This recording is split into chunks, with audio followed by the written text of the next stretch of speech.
நம்ம குரு ஹோரையில பிறந்தவங்களுடைய காதல் அப்படிங்கிறது எப்படி இருக்கும்? குரு ஹோரை எடுத்துட்டோம் அப்படின்னாலே வந்துட்டு, எனக்கு எது வேணாலும் முடிவு பண்ணிட்டேன்னா, நான் தான்ப்பா. நான் சொல்றது தான் இங்க எல்லாமே.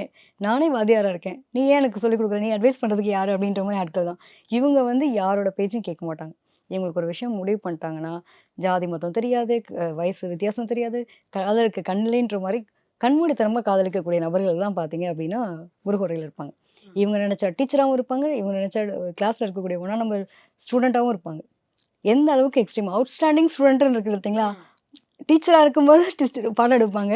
டீச்சரா வெளியில போயிட்டாங்கன்னா, அவுட்ஸ்டாண்டிங் ஸ்டூடெண்ட்டாவும் இருப்பாங்க. கிட்டத்தட்ட அந்த மாஸ்டர் படத்துல இருக்கக்கூடிய விஜய் சார அதில பார்த்தீங்கன்னா, அவர் காலேஜ் ப்ரொஃபஸராவும் இருப்பாரு. பசங்க மாரியான ஒரு விஷயங்கள் பண்ணக்கூடிய நபராவும் இருப்பார் இல்லையா? கிட்டத்தட்ட இந்த 2 கேட்டகரிக்கும் பார்த்தீங்க அப்டின்னா, அந்த குரு தான். குரு வந்து டீச்சராவும் இருப்பாரு. அது மாரி இருப்பாருன்னு வச்சுக்கோங்களேன். எக்ஸ்ட்ரீமான ஒரு நிலைய குடுக்குறது. ஸோ இவங்களோட லவ் எப்டி இருக்கும் அப்டின்னா, அ ரொம்ப சூப்பரா இருக்கும். அவங்களோட லவ் வந்துட்டு எனக்கு ஒரு விஷயம் வேணும் அப்டின்னு பார்த்து பார்த்து செய்றது.